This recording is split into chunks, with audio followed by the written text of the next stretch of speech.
Il n'y a pas de paix sans développement et il n'y a pas de développement sans paix. Propos du ministre des Relations extérieures lors de l'ouverture du 23e sommet des ministres de COMESA qui se tient à Bujumbura. Suivez pour d'autres détails le ministre Albert Shingiro.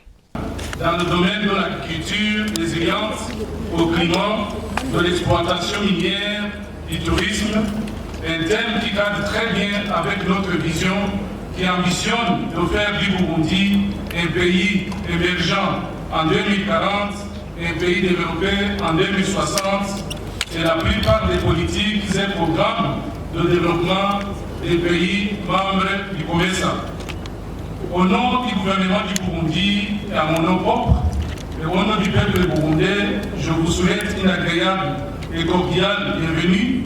Nous sommes ravis de vous compter parmi nous ce matin.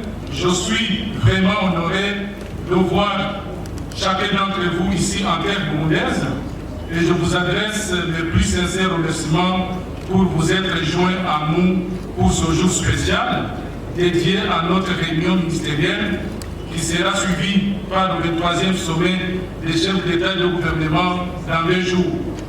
Merci d'être là, si nombreux, si chaleureux, si mobilisés, si déterminés à faire avancer la vision, la mission et les objectifs de notre organisation commune.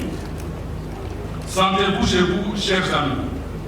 Excellences, Mesdames, Messieurs, distingués participants, le COMESA, notre enfant, que nous avons vu naître et grandir depuis 1994, a déjà 30 ans aujourd'hui. Il a gagné en maturité, en expérience. Notre enfant commun suscite autant d'admiration et de convoitise. C'est notre fierté à nous tous.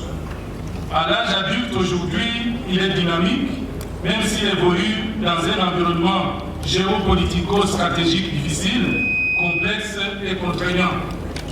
D'où la pertinence de notre rencontre aujourd'hui, qui bien qu'étant des rendez-vous statutaires, nous appelle au devoir de marcher toujours dans l'unisson, mais dans la main, sur les traces de l'esprit des pères fondateurs qui avaient vu juste en unissant dans un marché commun la partie orientale australe de l'Afrique, auquel s'ajoute le parfum septentrion de l'Égypte et de la Tunisie.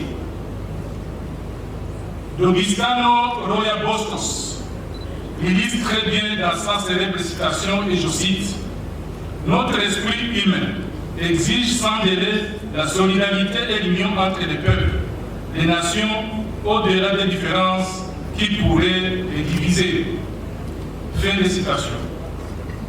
C'est dans cette logique que nous avons et que nous devons ériger la solidarité, l'union comme un étendard, promouvoir cette fraternité que Mère Teresa et Albert Jacquard ont fait le but de leur vie. Ceci nous plonge directement dans le célèbre roman d'Alexandre Dumas, Les Trois Mousquetaires, dans sa devise « Tous pour un pour tous ». Au sein de notre COMESA, nous avons fait le pari de rendre notre communauté la plus intégrée, dynamique et unie et solidaire pour le bien de nos populations, partageant en gros les mêmes aspirations et les mêmes défis. Excellences, Mesdames, Messieurs les ministres, chers collègues, distingués invités, aujourd'hui, nous sommes sur la bonne voie, j'en suis persuadé, malgré les défis persistants qui ne sont pas propres à notre organisation commune. Le pas franchi avec la création de la zone de libre-échange tripartite, COMESA, EAC et SADC s'inscrit en droite ligne avec les objectifs de la zone de libre-échange continentale africaine qui est somme toute et qui vise à booster les échanges commerciaux, les investissements et le mouvement des capitaux, non seulement dans nos pays membres, mais également dans toute l'Afrique, continent qui demeure, comme vous le savez, le maillon faible du commerce mondial, avec une part en dessous de 5% dans le commerce mondial et à moins de 15% du commerce intra-africain. Excellences, Mesdames, Messieurs, distingués participants, chers amis, revenant sur l'agenda de la 19e réunion des ministres des Affaires étrangères du COMESA et nous rappelle avec éloquence voulue l'assertion selon laquelle il n'y a pas de paix sans développement et il n'y a pas de développement sans paix, les deux étant les deux faces d'une même médaille. La paix, son combat commun à nous tous, la raison d'être de toutes les civilisations, nous rassemble encore davantage pour faire de notre communauté un havre de paix dans un esprit de solidarité, d'unité et de coopération. C'est dans la paix, la joie et la tranquillité que se trouve tout ce qu'il y a de bon pour l'épanouissement de nos populations. La paix doit être donc la pierre angulaire de notre programme de gouvernance, de paix et de sécurité. La mise en commun des mécanismes d'alerte précoce intra-régionaux sont des outils d'une impérieuse nécessité pour éviter qu'aucun jamais, aucun des États membres ne soit le foyer d'un feu qui brûle son voisin. Comme Doduc de Lévis disait de son vivant, la seule garantie d'une longue paix entre les États, c'est l'impuissance réciproque de se nuire mutuellement. Soyons donc, chers amis, impuissants de nous nuire mutuellement pour faire de notre région, notre continent et havre de paix et une oasis de développement durable, inclusif, solidaire et harmonieux. Excellences, Mesdames, Messieurs, distingués invités, chers amis, l'importance de la paix, la sécurité et la bonne gouvernance dans notre région demeure un sujet très sensible et très crucial, car les conflits brisent les vies et freinent le développement de nos populations. Pourtant, nous voulons voir nos pays émerger, se développer, nos populations s'épanouir. C'est l'aspiration de tout un chacun parmi nous. C'est pourquoi nous devons militer pour la stabilité en tant que clé du développement dans toutes ses dimensions et manifestations. Nous devons nous attaquer aux causes profondes des conflits à travers la lutte contre la pauvreté, la promotion de la bonne gouvernance, la création d'emplois, accès au financement des jeunes et des femmes pour les transformer en véritables agents de la paix et du développement. L'engagement pour cet idéal de paix est indéfectible pour mon pays, le Burundi. Épris de paix et d'égalité, notre pays a déployé des troupes de métier de la paix et de la lutte contre le terrorisme dans plusieurs pays du continent et même au-delà depuis 2007 pour contribuer aux efforts de paix dans le cadre des Nations Unies et de l'Union africaine. C'est le cas notamment de la Somalie, de la République centrafricaine et tout près de nous, l'Est de la RDC où des groupes armés et terroristes locaux et étrangers sèment la terreur, la désolation au sein des populations civiles sans défense, y compris les femmes et les enfants.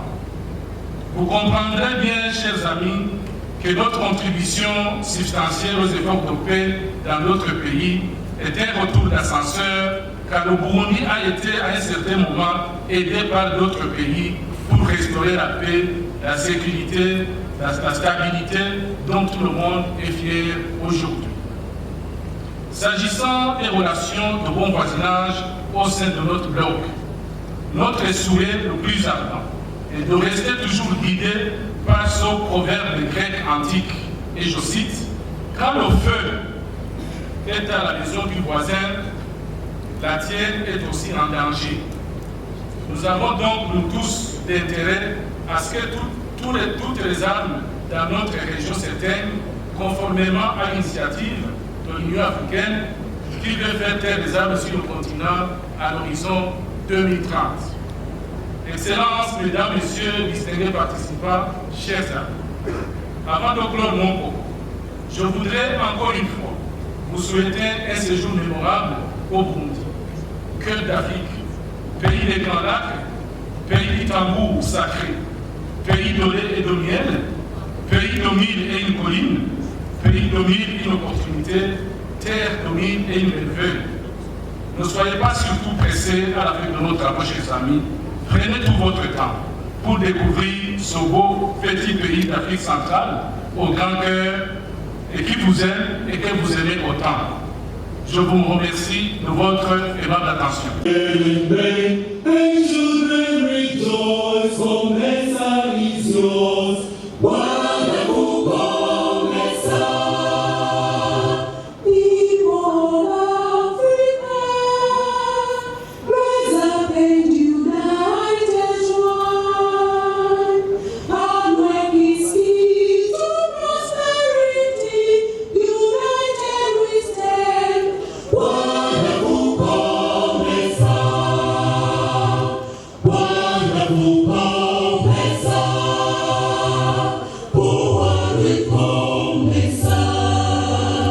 One day